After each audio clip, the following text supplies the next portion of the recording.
সম্প্রতি ত্রিপুরা রাজ্য বিদ্যুৎ নিগম কর্তৃক বিদ্যুৎ মাশুল একতরফাভাবে বৃদ্ধির প্রতিবাদে এক তীব্র বিক্ষোভ সভার আয়োজন করা হয়। বিদ্যুৎ গ্রাহক ও বিদ্যুৎ কর্মচারী কল্যাণ সমিতির উদ্যোগে এই প্রতিবাদ সভাটি নিগমের প্রধান কার্যালয়ের সামনে অনুষ্ঠিত হয়। সভার সভাপতিত্ব করেন সমিতির সহ সভানেত্রী জয়া বর্মন। সভায় মূল বক্তব্য পেশ করেন সমিতির রাজ্য সম্পাদক নটরাজ দত্ত, রাজ্য কমিটির সদস্য তথা গণ আন্দোলনের নেতৃত্ব শঙ্কর প্রসাদ দত্ত এবং সুব্রত গাঙ্গুলি। বক্তারা অভিযোগ করেন, বিদ্যুৎ এখন আর জনপরিষেবা নয়, বরং চরম লাভজনক ব্যবসায় পরিণত হয়েছে। প্রস্তাবিত বিদ্যুৎ আইন সংশোধনী বিল 2022-এর গ্রাহক স্বার্থ বিরোধী এবং এর ফলে ক্রস সাবসিডি উঠে গিয়ে সাধারণ মানুষ ও কৃষকদের উপর বিদ্যুতের মাশুল বহুগুণ বাড়বে। এছাড়া প্রিপেড স্মার্ট মিটার চালুর মাধ্যমে গ্রাহকদের লুণ্ঠন করার আধুনিক পথ তৈরি করা হচ্ছে এবং কস্ট রিফ্লেকটিভ ট্যারিফ ও টাইম অফ ডে ট্যারিফ ব্যবস্থার ফলে ব্যস্ত সময়ে বিদ্যুতের মূল্য আরও বৃদ্ধি পাবে।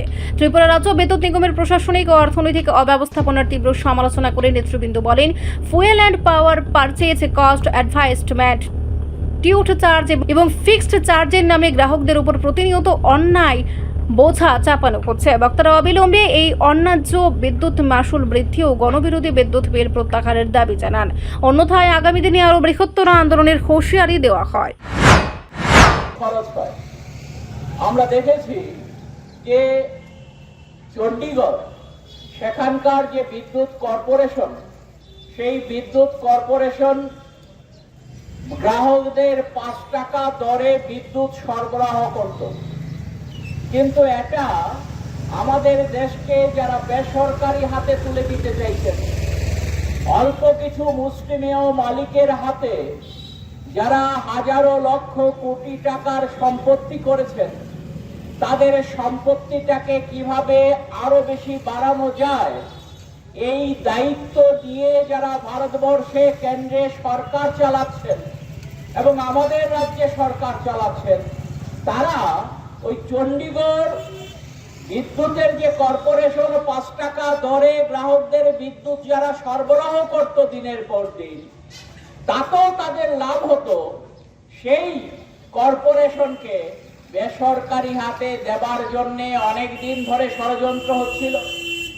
সেখানে বিদ্যুতের যারা গ্রাহক আছেন, যারা কর্মচারীরা আছেন, চণ্ডীগড়ের যারা মানুষরা আছেন, সকলে মিলে তার বিরুদ্ধে মারাত্মকভাবে প্রতিবাদ করছেন এবং এই প্রতিবাদের ফলে দীর্ঘদিন ধরে এই ব্যবস্থাটাকে বেসরকারি হাতে দেওয়া সম্ভব হয়নি।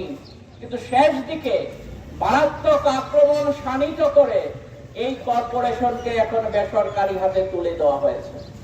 ঠিক এমনি ভাবে এটা শুধু চণ্ডীগড় কর্পোরেশনের বিষয় নয়, আমাদের ভারতবর্ষে বিদ্যুৎ সংশোধনী আইনের নামে কেন্দ্রের সরকার কি গ্রহণ করেছে সিদ্ধান্ত, এই আইনের মধ্যে ঢোকানো হয়েছে যে ইচ্ছে করলে পর, প্রয়োজন হলে পর, যে কোনো বিদ্যুৎ যারা সরবরাহ করেন তারা প্রতি ইউনিট বিদ্যুতের দাম প্রয়োজনে 50 টাকা পর্যন্ত রাখতে পারবেন। এটা আমাদের দেশের কেন্দ্রীয় সরকার যারা বেসরকারি মালিক আছে তাদেরকে সেই সুযোগ করে দেওয়ার জন্য আমাদের বিদ্যুৎ আইনের সংশোধনী এনে এটা বলেছে যে 50 টাকা করে প্রয়োজনে তারা প্রতি ইউনিট বিদ্যুতের দাম রাখতে পারবে। ভাবুন একবার, আমরা ত্রিপুরা রাজ্যে এখন ধরুন সর্বনিম্ন বিদ্যুৎ এই 6 টাকার কাছাকাছি, আমরা প্রতি ইউনিটে 6 টাকার কাছাকাছি পাচ্ছি। যারা সবচাইতে কম বিদ্যুৎ ব্যবহার করেন তারা 50 ইউনিটের নিচে যদি থাকেন তাহলে এই রেটে বিদ্যুৎ ব্যবহার করতে পারেন। তারপর আরো উপর 100 ইউনিট যদি কেউ ব্যবহার করেন, এই সেখানে এই 60 টাকা 60 টাকার কাছাকাছি, সেটা যারা করেন তারা নিম্নবিত্ত মানুষ। এরপর আছে 300 ইউনিট পর্যন্ত যারা ব্যবহার করেন তার জন্য একটা রেট এবং 300 ইউনিটের পর আরেকটা রেট।